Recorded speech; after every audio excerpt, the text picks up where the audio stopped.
Hi guys, so I want to say thank you so much for all your support, and especially to my VIPs, whose names are on the screen now. Without you, there would be no channel, and I'm so blessed to have our little community. Next, please check out my second channel, Tales of Tragedy. Also thank you for those who voted on my poll to cover the case of Fiona Harvey, the real-life inspiration for the character Martha Scott from the Netflix show Baby Reindeer. I'm working on that, but seriously it's like going down a rabbit hole, and I pride myself on accuracy, so it may take some time, so please be patient with me. Lastly, this case is distressing, but I wanted to cover it because I'm in awe of the bravery of the main focus of the video, Judy Malinowski. I've said it before, and I'll say it again, but I don't tolerate disrespect to the victims in the cases I cover. None of their choices meant they deserve what happened to them. I especially want to reiterate that in this case, Judy was an absolute legend, as you'll see for yourself. Anyway, with that being said, on with the video. In 2015, Judy Malinowski was a 31-year-old mother of two who had not had an easy life. She'd beaten cancer twice, but had developed an addiction to opiates. She was vulnerable, and this made her a perfect target for a dangerous, extremely violent domestic abuser called Michael Slager. He used drugs to control Judy and expected absolute compliance from her in the relationship. Refusal was not an option, and he was willing to kill those who defied him. On August the 5th, around 11 weeks after the relationship began, the pair had an argument at a petrol station. Judy threw a cup of soda at Slager, and he responded by dousing her in petrol and setting her on fire, all of which was caught on camera. This resulted in Judy suffering burns to over 80% of her body. She defied the doctor's expectations and survived for almost 2 years, fighting every day, often in excruciating pain, due to her commitment to see the man who'd done this to her brought to justice and to help others in the future. Before Judy passed away, she recorded a deposition describing the horrific attack. This was the first time in US criminal history where a victim had testified at her own murder trial. This case covers the best and worst of human nature, unconditional love and bravery, in contrast to cowardice and pure evil. The story of the life and death of Judy Malinowski will break your heart. Welcome to Evil Among Us.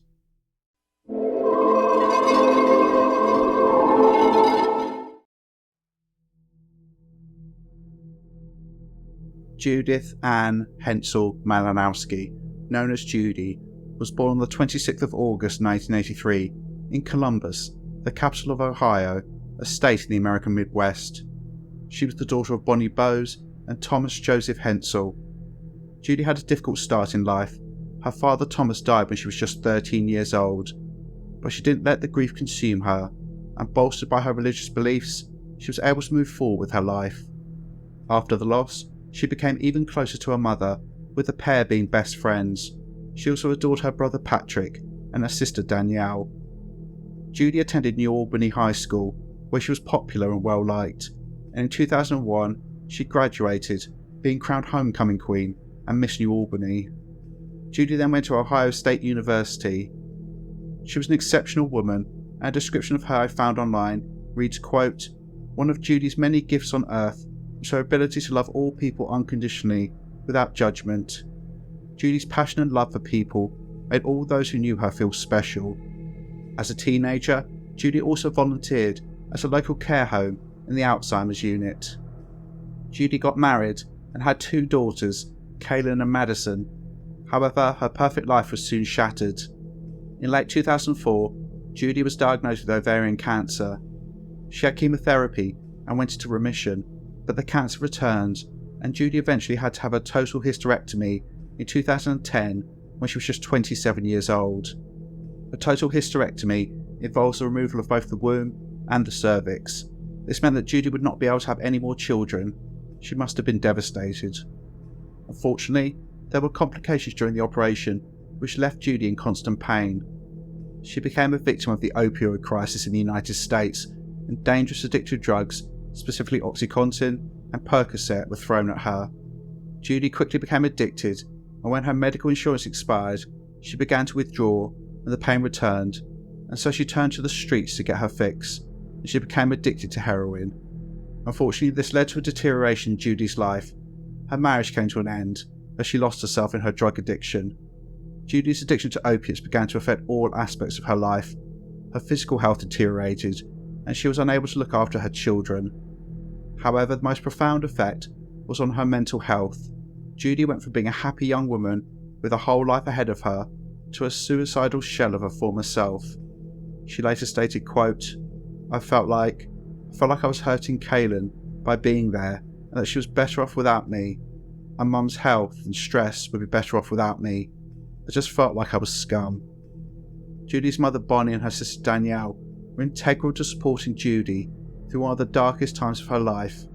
Kaylin went to live with Bonnie full time, and Danielle helped look after Madison.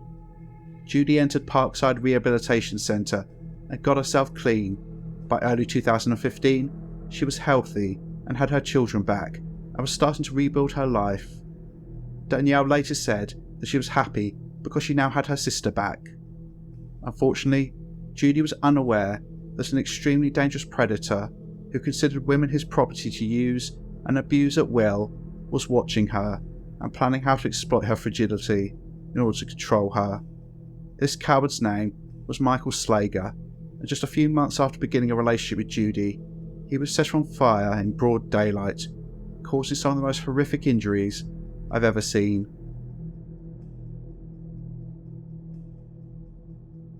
There's very little information about Michael William Slager.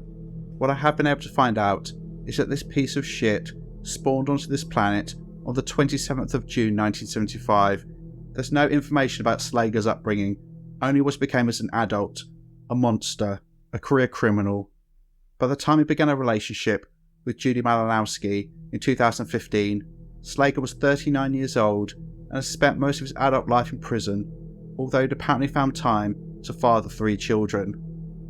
Slager had been charged with a slew of offences, including numerous counts of theft, carrying concealed weapons, menacing, numerous counts of aggravated menacing, at least 10 counts of domestic violence related to several different women, assault, rape, domestic battery, endangering children, passing bad checks, stalking, receiving stolen property, burglary, and failure to register as a sex offender.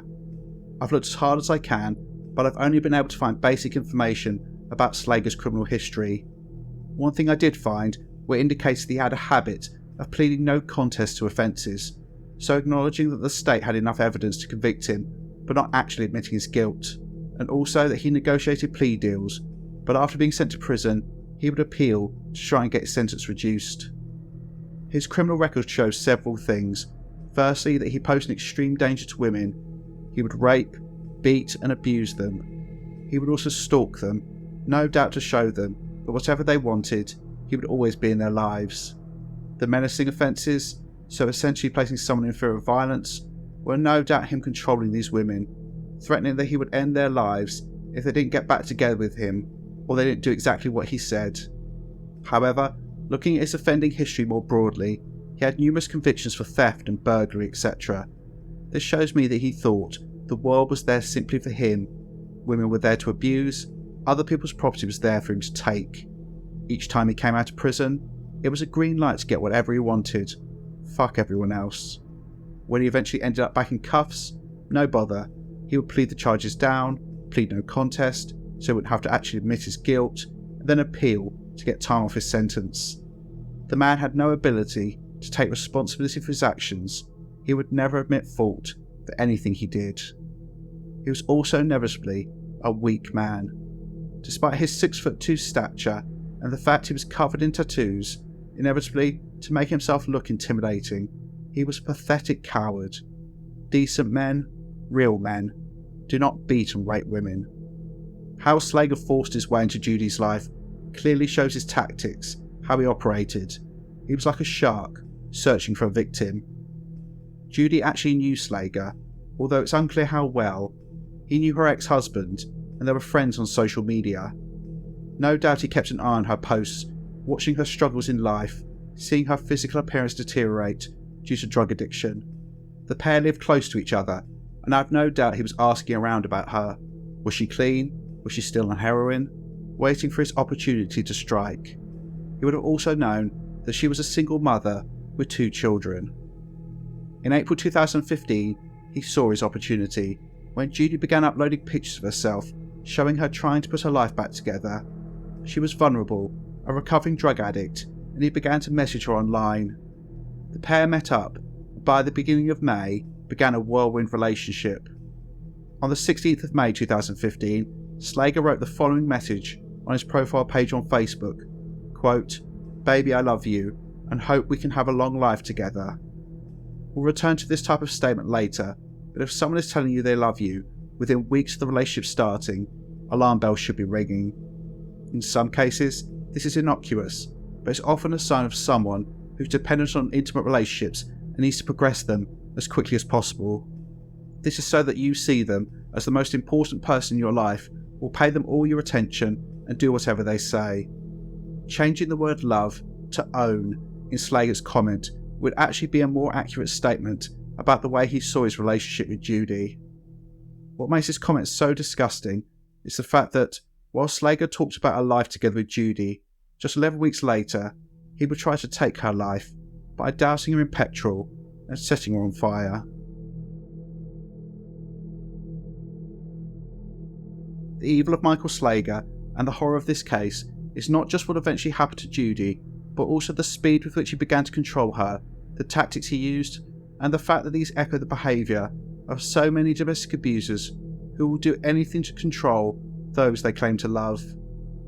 Almost from the second that the relationship began, Slager went to work on destroying who Judy was and moulding her into essentially an empty shell that would do what he wanted and never leave him.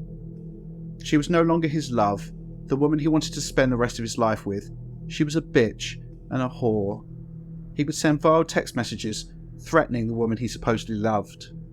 Slager didn't use drugs, but he began to buy Judy heroin, bringing temptation right into her home, and she soon relapsed. He became her drug dealer. Judy later said, quote, "He brought it for me every day. He would bring home a gram of heroin." Slager used Judy's drug use, which he was funding, to try and drive a wedge between her and her mother Bonnie, as well as manipulating her, as she recalls in this interview. And he starts to play me against Judy. He honestly started to play me. Oh, she's on drugs. I don't think I can wake her up. I don't think I can wake her up. You better call 911. As time went on, there was more and more of this. He would call me and say, "She didn't come home. How dare her?" So I started thinking, bad Judy.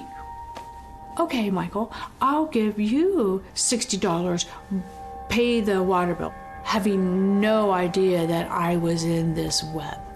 I was giving him money to go buy her drugs. How stupid of me was that? Soon, the beatings began. Savage assaults where Slager would strangle Judy to the point where she lost consciousness. He'd essentially moved into her home. He was in complete control, keeping her doped up most of the day and then beating her up for the smallest infraction to show her how dominant he was and how she was nothing. Slager was also monitoring Judy. He installed tracking software on her mobile phone so he knew where she was at all times. He would also use law enforcement as a further extension of his control. At one point, Judy fled from the property and stayed away for a few days. Slager called the police and reported her missing. Believe me, this had nothing to do with concern for her welfare. He wanted the police to find her and bring her back to him so he could continue to abuse her. The police managed to get hold of Judy and she was in a blind panic, convinced that Slager was watching her and had sent someone to get her. She explicitly told officers that if she left him, he would kill her before the line went dead and they were unable to reach her again. The police were called at least 15 times by both parties, Judy to report abuse and Slager to make counterclaims to offset suspicion from him and to portray Judy solely as an unstable drug addict. But he also wanted to manipulate law enforcement into doing his bidding, for example, potentially arresting Judy. This was another form of control, with him dangling the possibility that with one call from him, she could end up in cuffs and not be able to see her children. Bonnie recalled later, quote, "Police said they couldn't do anything as there was no evidence. Judy tried to end the relationship, but Mike wouldn't let her go. On one occasion, just a few weeks before Judy was attacked for the last time, She sent a message saying that she had locked herself in the house and was terrified of Slager and begging her mother to help get him out. Bonnie came over and confronted Slager head on. She later recalled, quote, "I told him to leave or I'd call the police, but he sauntered around like he owned the place. Eventually, police officers arrived and removed him." Remember, all of this happened in the space of a matter of weeks. Michael Slager was a man who had honed his craft over years, refining his methods through countless previous women that he'd raped and abused, leaving a trail of utter devastation in his wake. Judy wasn't done fighting though. The police were not listening to her, and so the only way she felt she could save her life was to go to rehab, be in a place where she would be safe. With the help of her mother, they were able to find a bed for her back at Parkside Rehabilitation Centre, and she was due to enter the facility on Sunday the 2nd of August 2015. How Slager found out about this is unclear, but regardless, he offered to drive her, and Judy accepted. This would be a fatal mistake, but I doubt Judy had any choice in the matter. On the day, she went to her mother's house to see her daughters, Kaylin and Madison, knowing that she would potentially not see them for weeks. However, little did she know, this would be the last time she'd be able to hold her daughters without being in excruciating pain. It would also be the last time she would clearly see their faces. She then got into the car with Slager for the drive to the rehab facility, but Judy would never make it, and what happened next was an act of pure evil.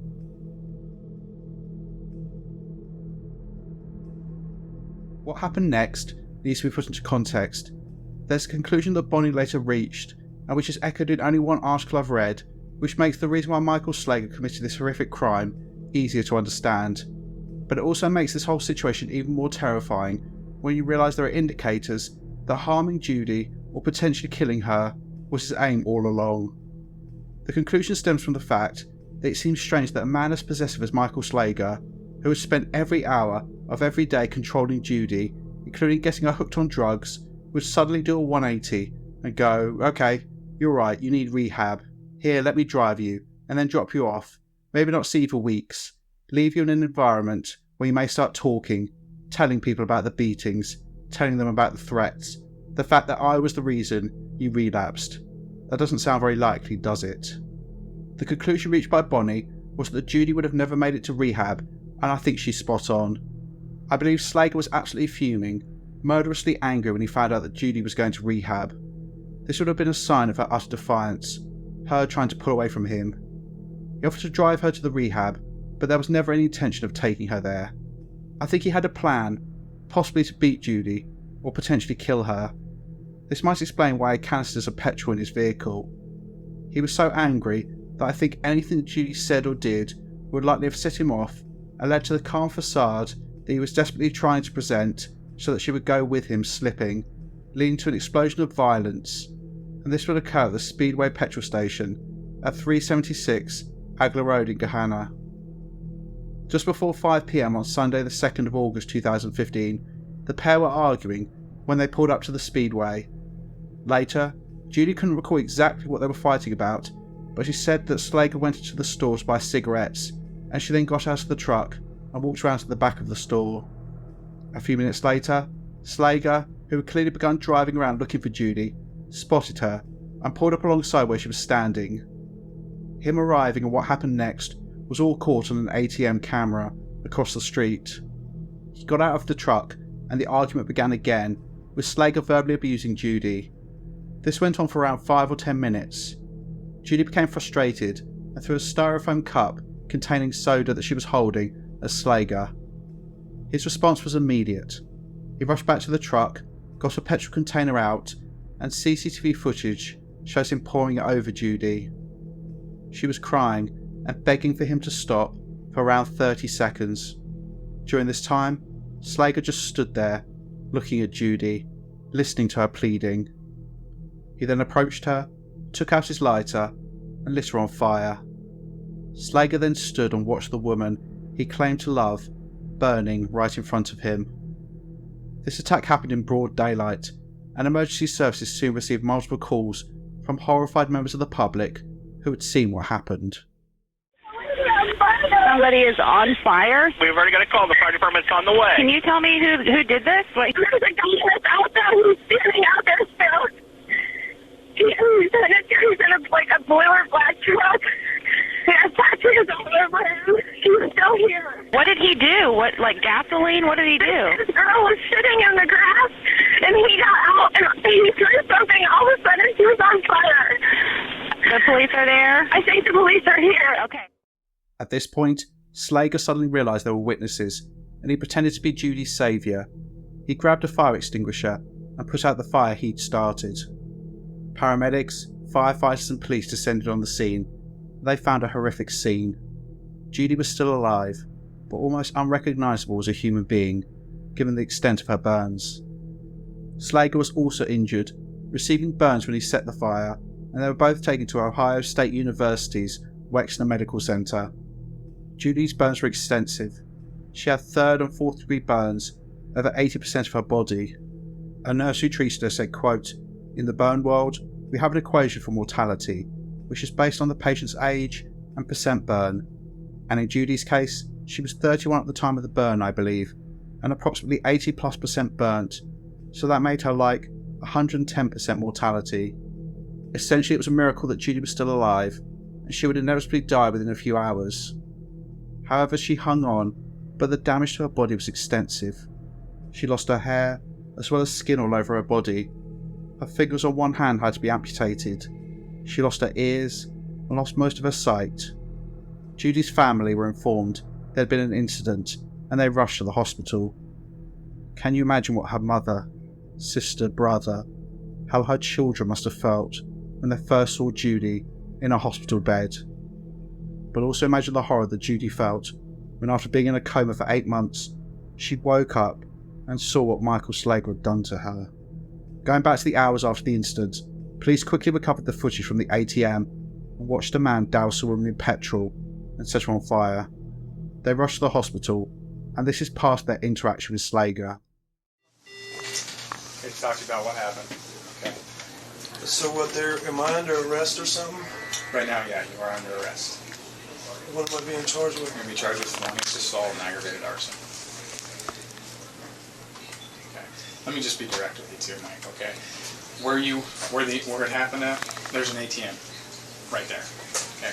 That ATM records all the time. We have detectives go pull the footage, we review the footage, we've all seen the footage.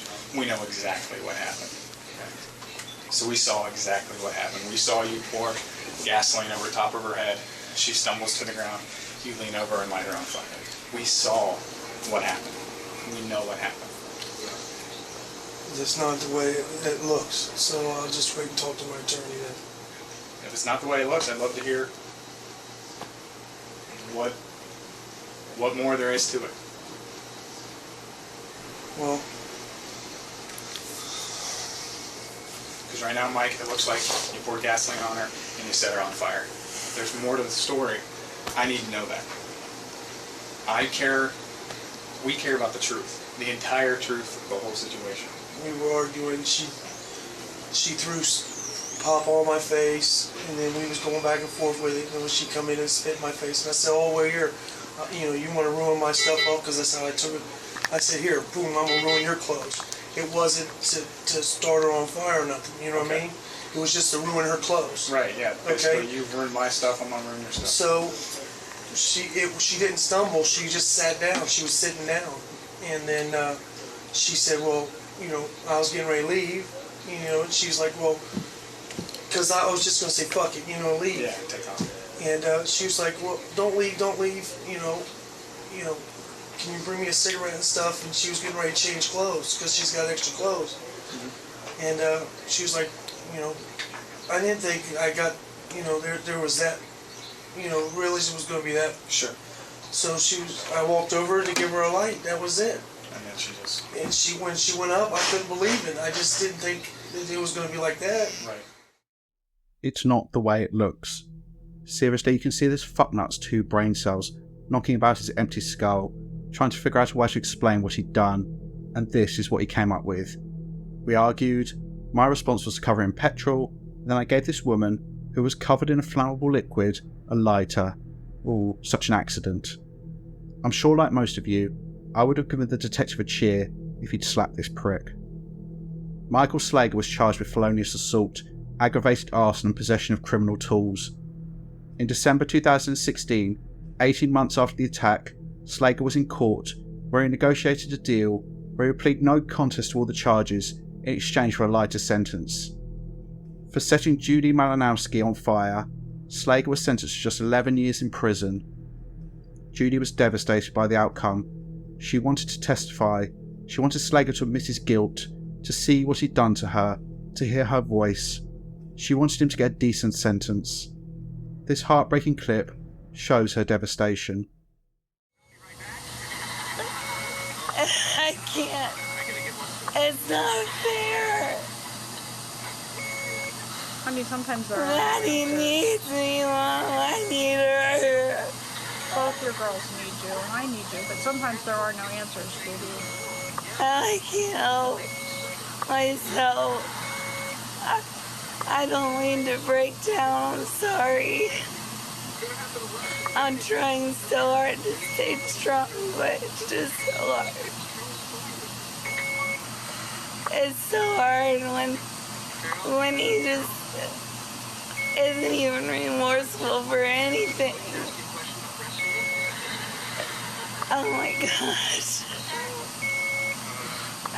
My heart breaks. Unfortunately, the worst was yet to come. Judy knew from early on that she would never recover, and that she was going to eventually die. However, she was determined that her killer would face justice, and to leave a legacy which would mean that other cowards like him would suffer the full force of the law.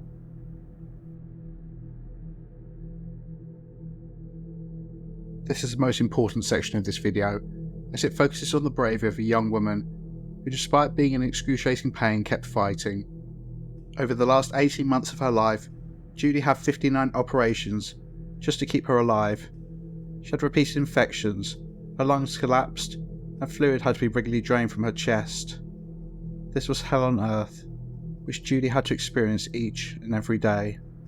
Her family, friends, and her children were always at her bedside. Judy, despite her situation, tried to remain positive. She refused to distress her children especially, and she would only cry and break down when they were not around. She held on for almost 2 years. I cannot imagine what she must have gone through psychologically, coming to terms with the fact that she was going to die. The fact it would likely be painful and drawn out. The fact that she would never see her children grow up and have families of their own. At the point when it was clear that Judy would eventually die, prosecutors began building a murder case against Michael Slager. Judy was determined to testify, to give her side of the story. She was unlikely to live until the trial date, and so on the 26th of January 2017, she gave a deposition from her hospital bed. A deposition is the taking of sworn out-of-court testimony of a witness before a trial, which may then be used in future court proceedings. In order to ensure that she was considered a reliable witness, Judy reduced her pain medication so she was more lucid. Sickeningly, Michael Slager petitioned the court to allow him to cross-examine Judy. This was refused, but this again shows the sick man that he is. He would have re-victimised her all over again, poked holes in her story, no doubt raised her history as a drug addict to make her seem like a liar, all the while knowing exactly what he'd done and that she was telling the truth. I want to play part of her deposition, including her recollection of the event of the 2nd of August 2015. You recognize the person depicted in that photograph? Yes, that's Mr. Slager. Okay, that's the man you started dating in April 2015. Yes. Okay. I want to talk to you about Sunday, August 2nd, 2015. Do you recall that day? August 2nd, 2015, yes I do. Okay. And on that day, were you with Mr. Slager? Yes. And where were you with him? Well, we had went a couple places, but he had took me to UA after leaving the rehab center. Okay. Let's talk about that for a minute. After leaving the rehab center, we're talking about Parkside Drug Rehab? Yes. Okay. And it was the plan to check you in there, correct? Yes. But you weren't ready to go. Is that fair to say? Sure. You had some things you wanted to do before you went? Yes. Did those things include talking to your children that we saw earlier? Yes. And talking to your mother? Yes. And how about getting some cigarettes? Yes. You smoke cigarettes, correct? Yes. At least you I did. used to. And you smoke a particular brand, correct? Yes. What was that brand? Marlboro Black Reds. Okay. And you were out of them on August 2nd, 2015, correct? Yes. They let you smoke cigarettes in Parkside Rehab? Yes, they do. And so you needed to take some with you? Yes. So when you were with Mr. Slager, you indicated that the two of you stopped at Speedway. What did you stop there for? To get cigarettes. Did both of you go in to get cigarettes? Or did No. only... Who went in? He did. We were arguing back and forth. Either one of us were very happy with each other. Okay. And what did you do when he went into Speedway to buy cigarettes? Oh, he was extremely upset with me, so I tried to sneak out of the truck and around behind the Speedway building. Okay. And this is the Speedway at 376 Agler Road, right? Yes. So while he went inside, you got out of the truck and went behind that Speedway. There's a bank there, right? Yes.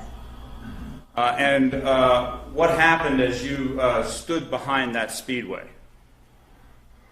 Mike came in a matter of no time at all around in his truck. He saw me and immediately slammed the truck in the park, got out, demanded that I got into the truck with him, called me all sorts of names. We argued for a good 5 to 10 minutes, and then I threw my pop on him. You threw a pop on him? Yes. Did you splash it on him or actually throw the cup at him? I threw the cup at him. Okay, and this cup, was it a hard plastic or paper, or what was it made out of? I believe it was a styrofoam cup. Okay. Did the drink get on him? Yes. What was his reaction to this? He was extremely upset. And what did he do? He ran around to the other side of his truck, and he got his cans of gasoline that he had kept in the back of his truck. It was really big and had a lot of gas. He ran around to me and started pouring gasoline, started up my head and worked his way down. Some got into my throat as he did that. That burnt really bad. The gasoline in your throat burnt really bad? Yes. And what happened as a result of having this gasoline poured on you? He then set me on fire. Well, let's slow down a little bit. Before that, did you remain standing, or were you standing when he poured the gasoline on you? No. When he poured the gasoline on you, were you standing? No. Go ahead and tell us how you were when he poured the gasoline on you. I had fell down and I was leaning on my right side, holding myself with my right arm and hand. Okay. So did you fall down as a result of that burning sensation from the gasoline? No. Okay. What caused you to fall down? I fell down completely the rest of the way. But I originally had fell down because, he had pushed me. I tripped when I was running from him. Okay. You tripped? Yeah. Okay. When you trip and you're falling and you're laying there holding yourself up on one hand and he's pouring gasoline on you, what's his demeanor as he's pouring the gasoline on you?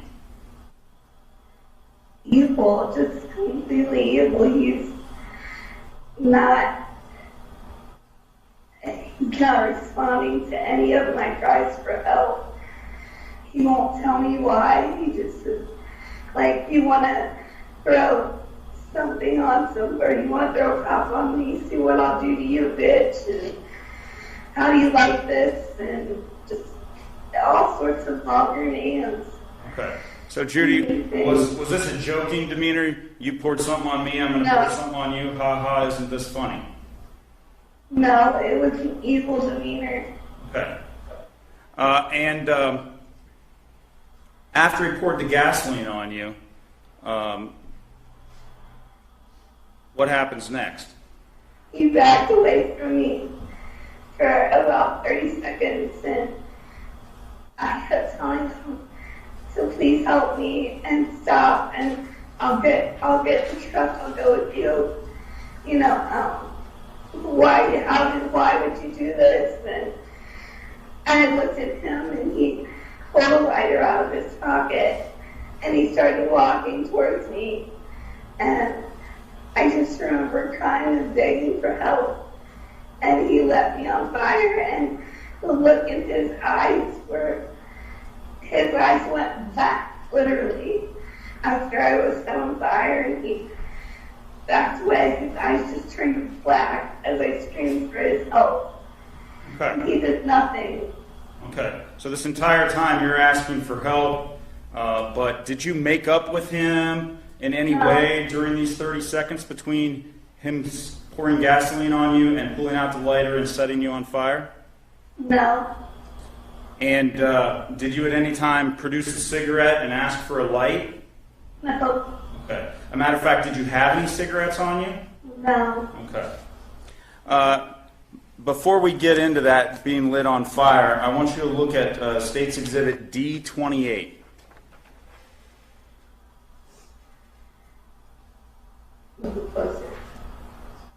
Okay. Do you recognize the items depicted in D28? Yes. Okay. Whose items are those? They're mine. And is it a bag full of clothing and other items damaged by the fire, personal effects? Okay. I want to direct your attention to what appears to be a cigarette box. Do you recognize that cigarette box?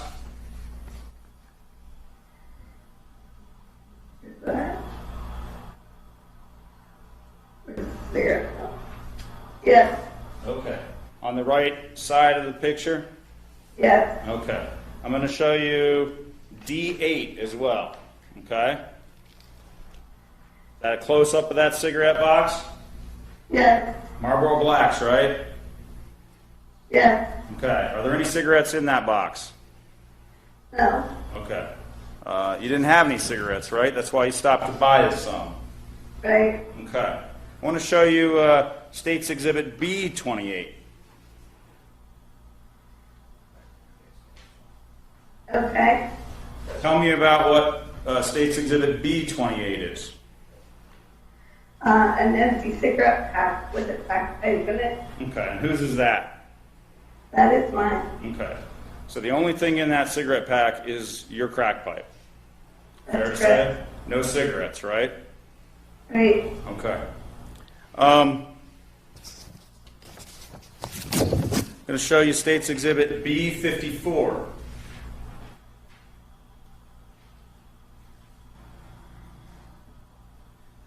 Okay.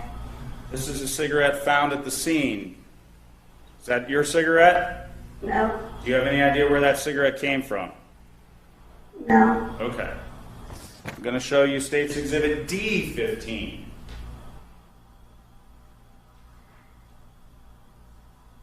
What is Exhibit D15? A lighter. Do you recognize that lighter? No. Okay.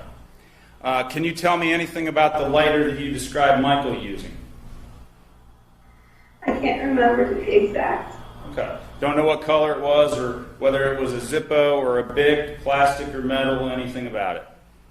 I want to say I thought it was a Zippo, but I'm not sure. Okay. Judy, are you right or left-handed prior to this incident? I'm right-handed. Okay. And so when you smoke, which hand do you smoke with? My right hand only. Okay. Could you raise your right hand so that it's up by your face so we can see it? Thank you. Can you raise your left hand, please? Okay. Thank you. Judy, let's talk about the moment that you were set on fire. Did you have a cigarette? No. Did you ask for a light? No. Did you make up with Michael in any way? No. And when he approached you with the lighter, what did he look like? Like Satan's child. Did he appear to be angry or like compassionate, like he was making up with you? He appeared to be full of rage and yet calm at the same time. And was his approaching you with that lighter accidental? Did he trip or anything like that? No. Okay. No. Judy, tell me how that moment felt when you were ignited. It felt horrible. I don't think words can describe what it feels like to have your whole body's on fire. I can remember the fire out of my face and eyes. I can remember screaming for help. I can remember looking over and seeing him just standing there staring at me with the look in his face that was just, like I keep saying over and over again, pure evil. Like, there's no other words to describe it. My whole body felt like the worst burn you could ever feel in your life. Okay. And it stung, and it was like 1,000 needles going in, 1,000 hot needles penetrating my body. I guess that's the best way I can explain it. And I just remember, like I said, begging him to help, pleading for any help, trying to get the fire off of my face, eventually burying my face in the grass and looking around. And then I got to the point where I couldn't see anything and everybody's voices were sounding far away. I could tell there was definitely somebody around, but I couldn't hear him or make it out. I thought for sure I was dying. I just prayed to Jesus to please forgive me for my sins and to take care of my children, and that was it. I blacked out and I don't remember anything until I woke up in the hospital. And so, Can I just make sure if there's something else Mr. Craypants wanted to say with regard to your objection? Anything? Okay. That's fine. Judy, so just to be clear, you don't remember who came to your aid? No. You don't remember who extinguished you? No. You don't remember paramedics or firemen arriving or police officers? No, unfortunately, I don't. Okay. The next thing you remember is waking up in the hospital. Is that correct? That's correct. Okay. Let's talk about your hospital experience. You've been hospitalized ever since this incident in various hospitals around Columbus, correct? That's correct. Do you know how many surgeries you've had? Over 50. And you're aware that you have coded 7 times, correct? Yes. Can you tell me about the pain that you live with? Objection. I live with horrible pain every day. I can't tell you or describe how it feels. It's just waking up is a horrible thing. Because you wake up feeling the same way every day. They say it gets a little better as time goes by, but it's one thing heals, another thing hurts. So I have to push myself to make it through every day. I have to really tell myself why I'm doing this, and I have to just breathe through it. And That's all I can do. It's nothing I would ever wish on anybody. And it's terrifying to feel this way. And it's terrifying also to be disformed in certain ways. My whole body hurts. My muscles hurt just from stretching. My open wounds hurt and sting and burn when I put the dressings on and try to clean out. It's the worst thing ever. Even water hurts. So there's nothing that's okay about this. However, Judy was not content with just trying to bring her own killer to justice. She wanted to fight for other victims of domestic violence. With the help of her family, Judy petitioned Ohio lawmakers, including meeting with Representative Jim Hughes, to discuss introducing legislation which would increase the sentence that domestic abusers received.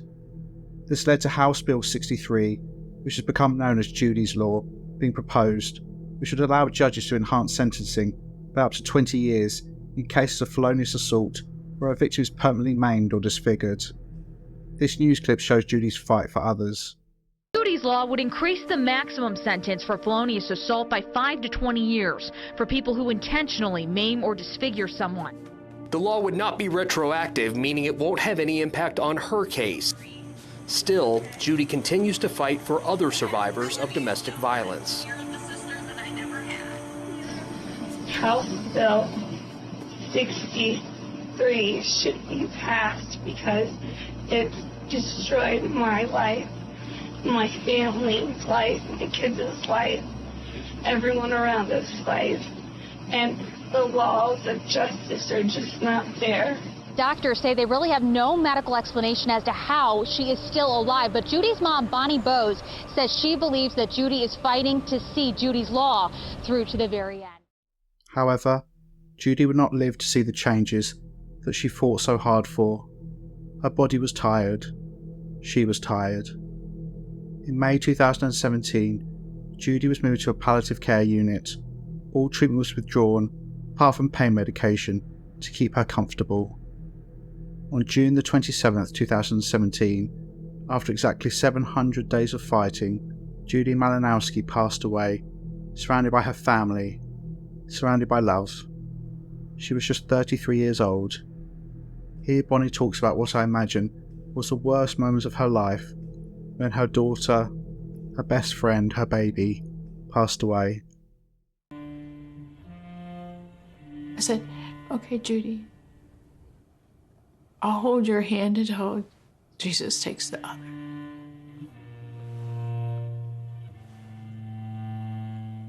And I stood up, and only for a second, and I turned, I let go of Judy's hand, and I turned, and Judy was breathing and okay, and I turned. And I picked up her hand, and I looked, and Beth looked, and I mean, I'm talking seconds, just. On the 28th of June 2017, the day after she died, Judy's Law unanimously passed the Ohio Senate with a vote of 33-0. The chamber honoured Judy with a moment of silence. On September the 7th, 2017, flanked by Judy's daughters Kaylin and Madison, Governor John Kasich formally signed the bill into Ohio law. Bonnie said, quote, "She hung on and fought for justice. She suffered beyond measure to make a change for other women.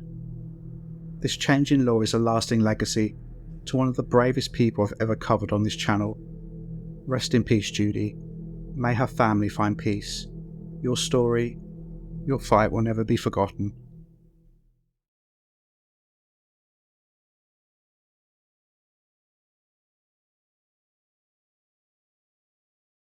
After her death, Michael Slager was arraigned and pleaded not guilty to aggravated murder. In April 2018, his lawyers tried to get Judy's deposition suppressed on the basis that she was an unreliable witness. This motion was thrown out. Slager knew the writing was on the wall.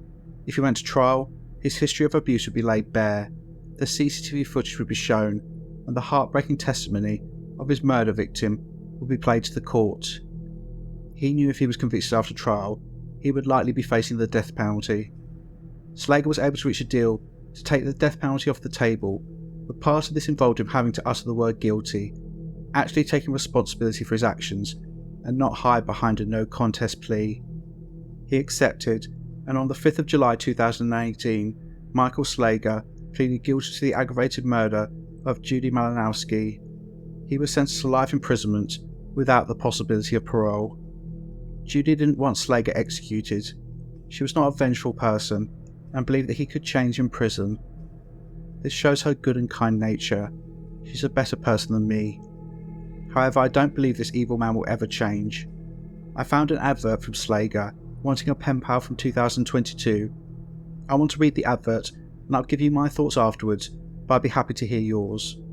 Quote, "My name is Michael William Slager, number 731261.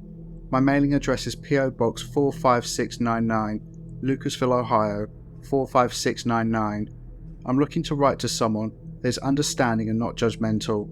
I'm a very outgoing person that loves meeting new people.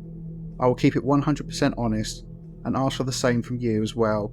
Don't have time for them kid games. I have 3 wonderful children that I love with all my heart. They all are a big part of my life. I love the outdoors, camping, fishing, and spending time with my family and loved ones. I'm looking to find that special someone to build a long-time friendship or even more. I'm 47 years old, 6'2", 230 pounds, with baby blue eyes. I keep my head shaved.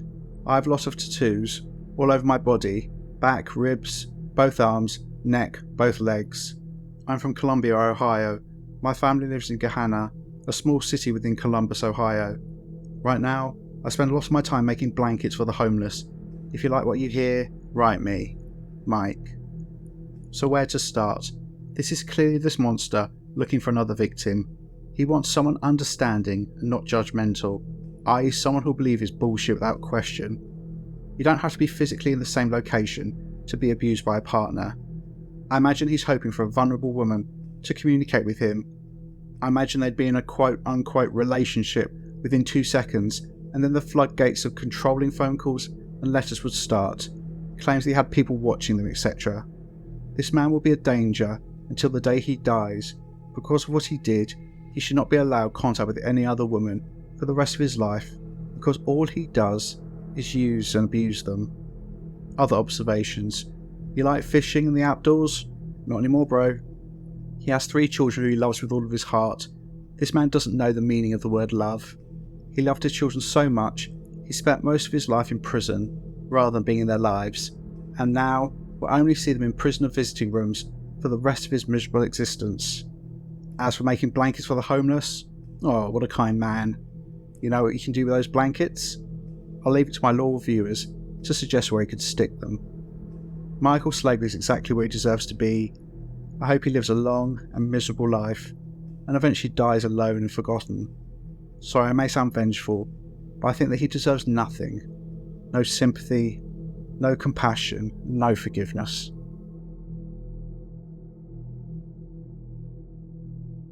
Before talking about support services, we need to look at Michael Slager, a man of pure evil. I cannot comment on his upbringing, because as hard as I looked, I couldn't find any information. I'd be staggered if he didn't come from a broken home, one where he was exposed to violence, especially against women, where he was neglected or possibly abused. He clearly grew up with no empathy or remorse for his behaviour. The world, and the people within it, were solely there to meet his needs.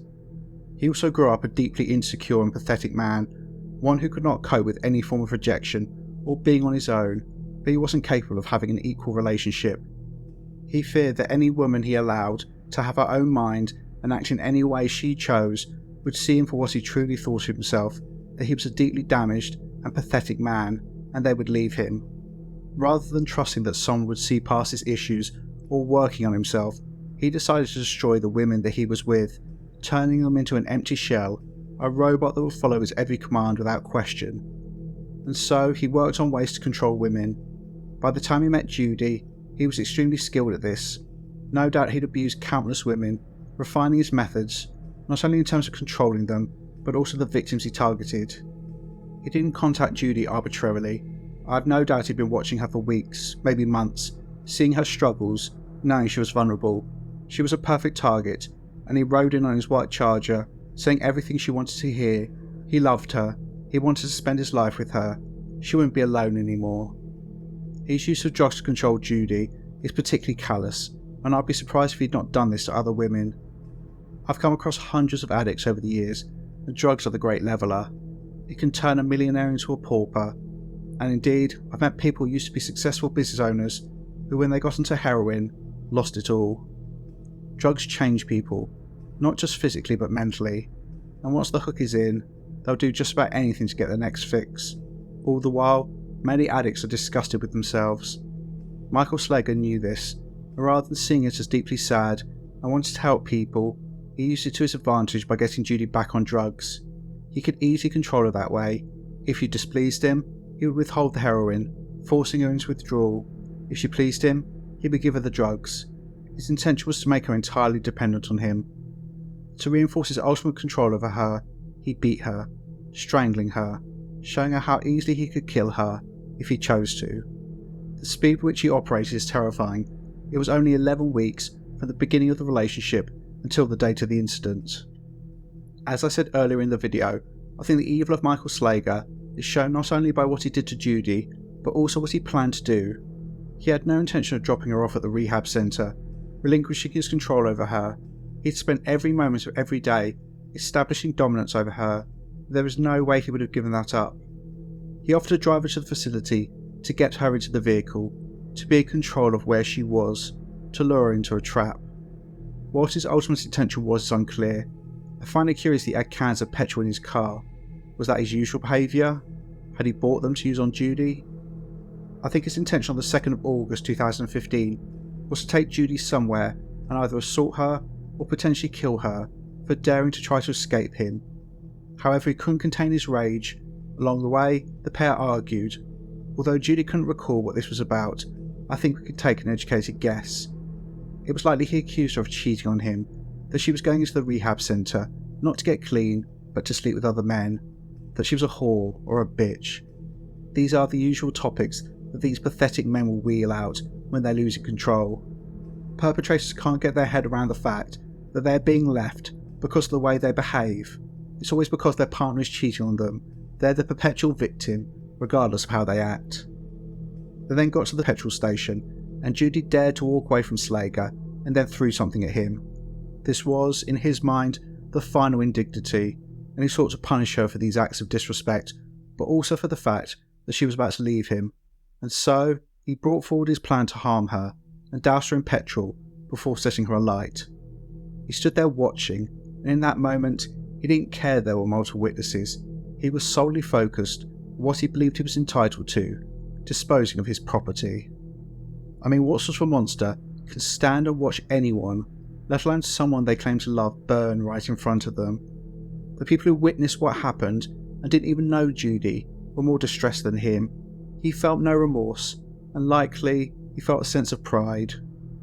Unfortunately, how he left Judy likely made him feel extremely powerful, seeing what he had caused, seeing her pain, her battle to survive. He only pleaded guilty to spare his miserable life, to avoid the death penalty. I imagine he's never lost a second of sleep for the horrific things that he's done. This isn't just about what he did to Judy, it's the woman he raped before and the countless partners he abused. He is the epitome of evil, and may he burn in hell. This video reinforces an important early warning sign of an abuser, that is, progressing the relationship extremely quickly, and it's imperative to look out for this. Domestic abusers are almost always dependent on intimate relationships. They cannot live without them. Being alone is what they fear the most. If one relationship ends, they'll be desperate to find another victim and get their claws into them as quickly as possible. Whereas you and I would meet someone, get to know them, and build things up slowly, an abuser has no time for that. They want someone to latch onto now. They want someone to control. So they find someone, and the relationship goes at a breakneck pace. Statements of love in 2 seconds flat, moving themselves in a matter of weeks, proposing marriage in a matter of months, etc. They'll often be very selective about who they target, They'll look for someone who's having difficulties, someone whose life they can easily worm their way into. If you find yourself in that situation, or you have a friend or family member who's being contacted by a man or woman who's suggesting moving in or getting married almost as soon as the relationship begins, alarm bells should be ringing. Don't get me wrong, some people do meet, instantly fall in love, and want to spend the rest of their lives together, and it works out great. But in my experience, I cannot tell you the number of times where a domestic abuser follows this exact pattern of trying to force their way into a person's life as quickly as possible in order to put themselves in a position where they can control them. They'll throw around the word love to use later when the beatings start. I'm really sorry, please don't call the police, I love you. They'll move in so they can monitor you and make it harder to get rid of them. Please don't break up with me, I've nowhere else to go, I'll end up on the streets. They'll propose marriage because to them, this is not a union between two people, it's a way to cement their hold. You can't leave me, you're my wife. Also, good luck divorcing those types of people. They'll make that process a living nightmare, dragging it on for years and years in some cases. Judy Malinowski gave some sobering advice for domestic abuse victims. She said, quote, "Get help, run." She was right, but you need support, and I want to reiterate services which can help you or someone you know escape an abusive relationship. All details and links to websites will be in the description. So, if you're experiencing domestic abuse and need advice and support and live in England, call Refuge's National Domestic Abuse Helpline on 0808 2000 24/7. In Northern Ireland, call the Domestic and Sexual Abuse Helpline on 0808 802 1414. In Scotland, call the Domestic Abuse and Forced Marriage Helpline on 0800 027 1234. In Wales, call Live Fear Free on 0808 80 10 800. If you're in the US, call the National Domestic Violence Hotline on 1-800 799 7233. Also, please don't forget about Clare's Law in the UK, which enables you to gain access to information about men who you or a loved one is in a relationship with to see if they have a history of violence against women. The best thing to do is to go into your local police station and ask for disclosure under Clare's Law, and there'll be some forms to fill in. It's all about proportionality. If the police feel there is information you or someone else needs to know, then this will be disclosed. This disclosure scheme, under different names, also exists in Wales, Scotland and Northern Ireland, and I would advise going to your local police station if you want to make this request. Finally, I need to say please, don't let the fear of being judged stop you from seeking out support. There are lots of people who only want to help you. Don't believe the lies you are being told by your abuser. You're worth so much more than you realise. So, please leave your thoughts in the comments below. You guys know how to support the channel, but for this video, I want to ask you to have a look at the Judy's Foundation website, set up in memory of Judy Malinowski. This organisation supports victims of drug addiction, domestic violence and human trafficking, as well as their families. I'll leave a link in the description. If you can donate to help support their important work, then please do. Anyway, thank you for watching, take care, and I'll see you in the next one.